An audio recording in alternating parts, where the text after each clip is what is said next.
What is up, guys, and welcome back to the channel. And as you can tell by the thumbnail, we are talking about selling the car. I know a lot of people are probably going to hate me for this idea, but in order for us to make the channel better, this car is our step up pretty much. Dad's been doing pretty good in the selling of cars, and that's what this video is kind of going to be about. But we're also going to be working on the Camaro because I got some parts in. But Dad, talk to him a little bit about selling cars, because you've had pretty good experience on selling cars. I'm not a car salesman. He's not a car salesman, but he has sold 3 cars this year and done really good on selling these cars. And you know, this is the first time you've really stepped into selling classic cars. Yeah. You did the Malibu convertible, which was a super clean car. I don't think I got very many pictures of it, but if I go back, I'll have him send me some pictures of it, and I'll put it either on our Instagram, or I'll do a screen up where the picture's up here at the top or something like that. But you did very well on that car. I mean, we paid $21,500 for that car, and we ended up turning around and selling it for what, $40,000? Mm-hmm. He did really good on that one. And then his blue one was one that he had for a while. We kept that one for 5 years, and he did really good on that car too, considering, you know, we bought the car for when the market was down. 25. And, you know, he did a lot to that car. You can go back to some of our videos, and actually he did a clutch upgrade, bell housing, rear disc brakes. Am I missing anything? No. He lowered the seat bracket because those seats on those factory. The seat brackets. Yeah, they sit a little high and you sit real close. People were shorter back then. And we sold that car for $55,000, which $55,500. Considering all the stuff that he had done to that car, he still pretty much made a good profit on that car.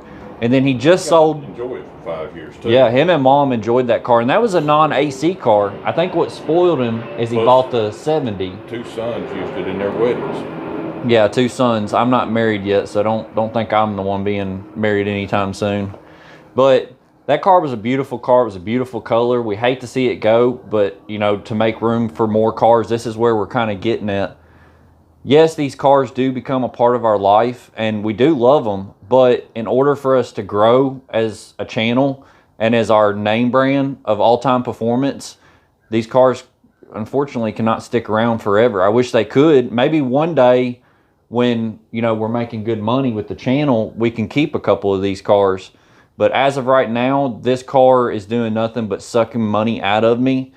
And I could be buying and flipping cars and making money off of that. And that's why we're doing this, because Dad's made pretty good money on the cars that he sold and flipped. So that's the reason that we're selling the car. The car's not getting sold anytime soon because I do have a lot to do to it. And I know we're getting off track, but back to the cars that Dad sold. He also sold a 70 here recently. And y'all probably seen that in the background of some of the videos, but it was a 70 Chevelle SS. 454 automatic AC. It had AC on it, huh? LS6 motor in it. Big block, 4-speed. Yeah, you mean 4-speed automatic, big block. Old LS6. Yes. Like LS6, a lot of people are going to be thinking of like fuel injection LS. No, it's what they called the big block that was in that car. It was the old style LS6. And that car was hard to turn loose of. Yeah, he got to enjoy it this past summer. He took that car and priced it pretty high because we needed the room, because of course the 66 Post car, we were running out of room. So and he figured to go to the other garage and show him our new engine. Yeah, he's also bought a new car. I will show that a little bit later, but that's the reason that I want to get into buying and selling cars, because we're trying to bring the name up for all-time performance, and that's just what I really want to do. I mean, I would eventually like to not have to go to a 9-to-5 job every day, and, you know, maybe me and Dad could sit here and flip cars for a living. I know he would love to retire, and it'd be something fun to do as a father and son kind of combo. So that is the reason that we have the for sale sign on the Camaro. That's not the real for sale sign. We will be taking this to Street Side, where Dad's taking his cars. And you never know, I might take it to Chris up at his work. We haven't really decided yet. But we'd be taking a lot of cars to Chris if it wasn't so far. If it wasn't so far. Chris is a little bit nicer on taking cars to, just because Street Side has such a high what do you call it, a percentage markup.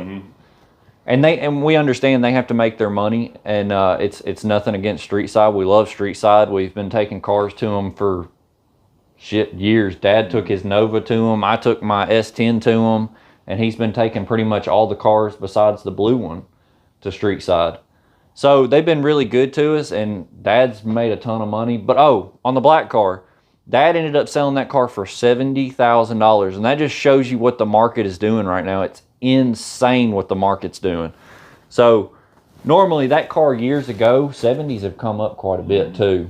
70s actually, I think more people like the 70s than they do the 68s. It's the #1 selling Chevelle. Well, 70. my biggest thing is the 68 was the rarest of the years, just because they only made them for what, 1 year?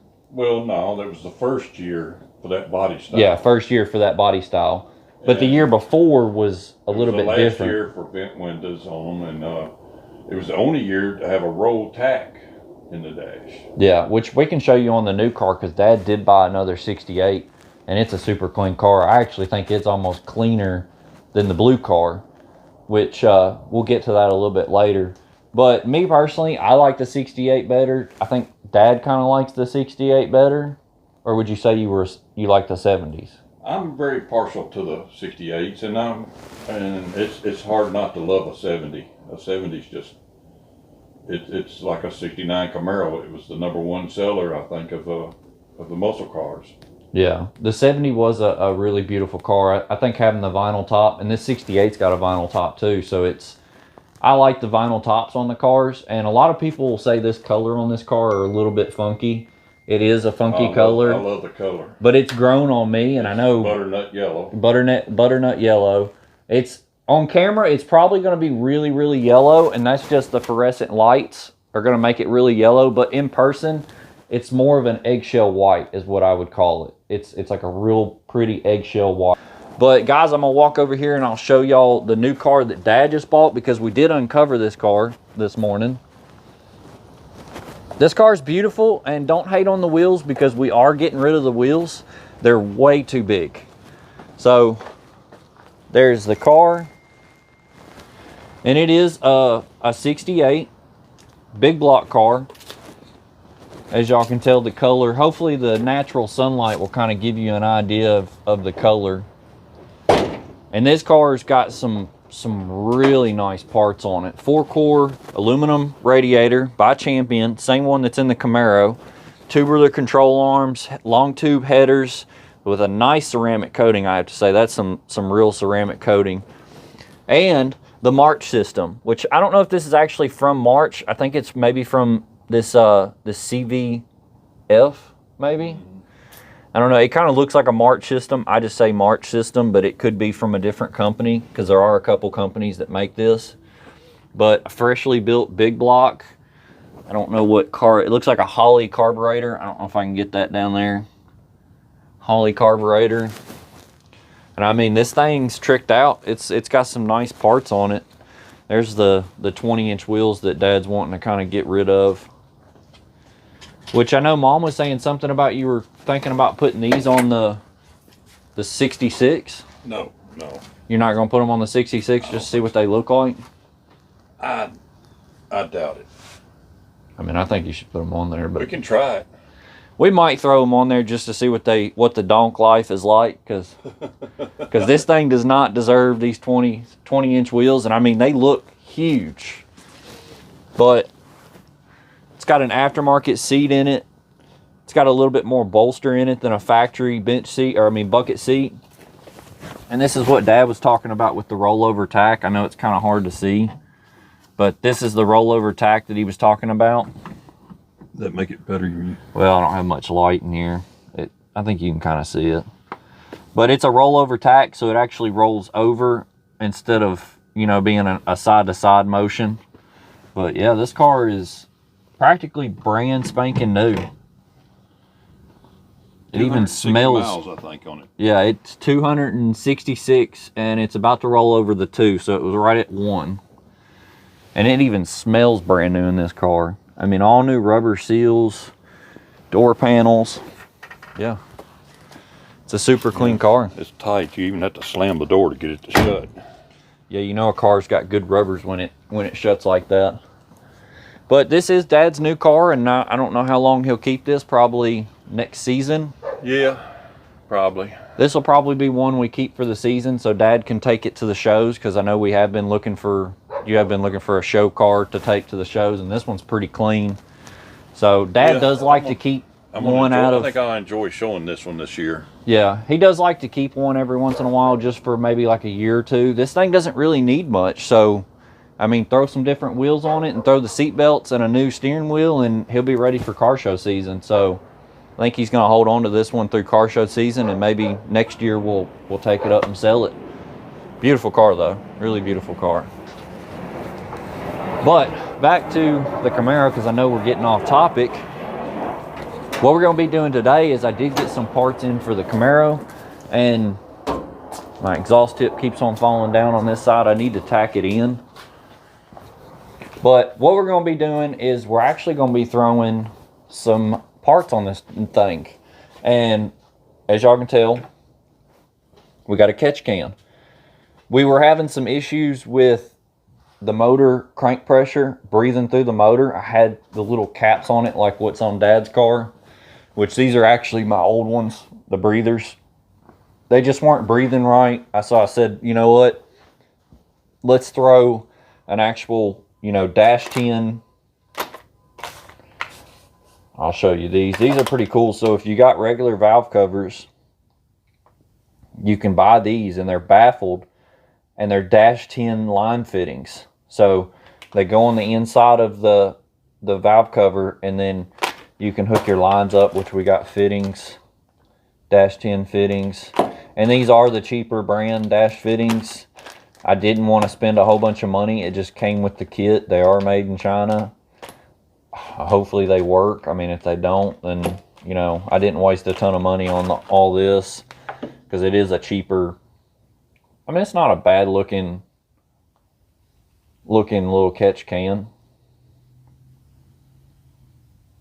So, we got to find a spot to mount that, and we got to mount the valve covers. Get them back on there, run the lines. I think what we're going to do is we're actually going to put the catch can down here somewhere. This is really the only open spot that I have. Maybe against, like right here, I'll have to make like a bracket or something. And then, of course, run our lines over and maybe over the valve cover, because I have one line that comes from that side over there. It's going to come around. And one line from here over to the side of where the catch can is going to be.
So all right guys, this is why I say save everything. This is from a TV mountain bracket that we've got our TV mounted on. And it's got several little holes in it, and then it's got some other holes in it. We're gonna have to modify it a little bit. But I mean, this is gonna be our bracket for our catch can. And then I'll show y'all where it's gonna go.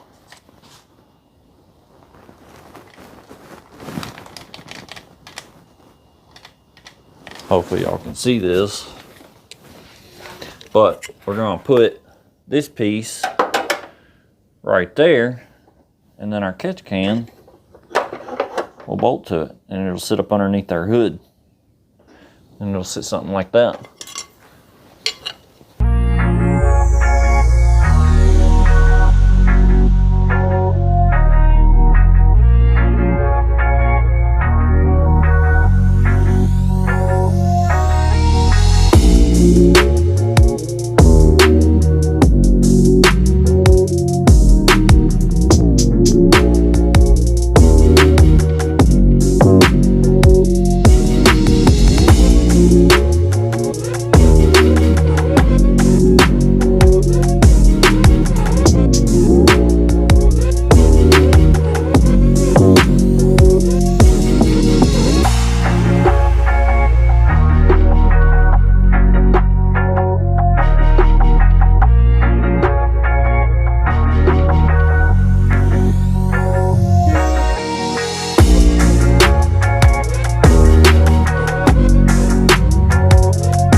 All right, guys, so that's going to be a wrap for today. And pretty much what happened is I'm going to explain this.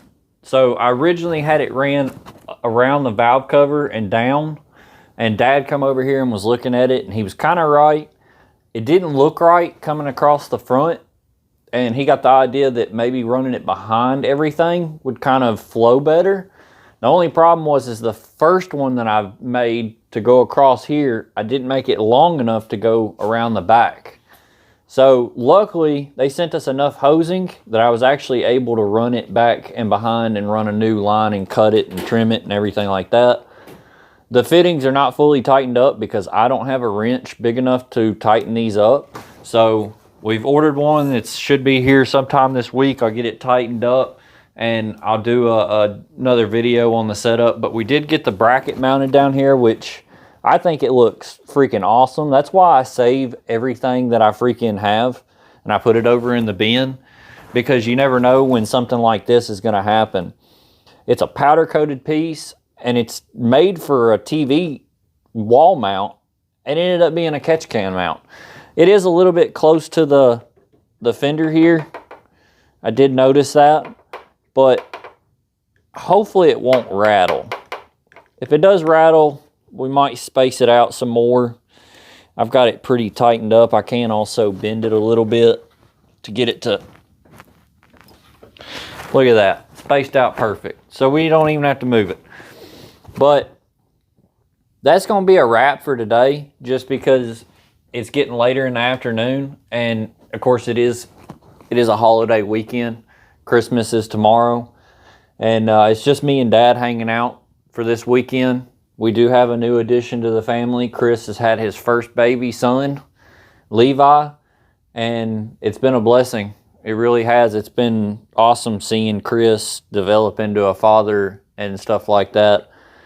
So, crazy times, more updates coming, more parts coming.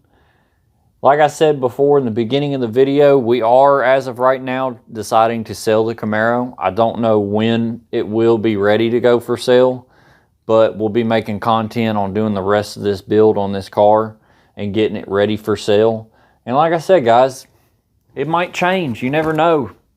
I might decide I want to keep the car. I've told Chris, you know, I don't want to sell the car, but in order to advance in the business and get our company up and going, this is what needs to happen, and it's selling this car. Chris is also thinking about selling his truck.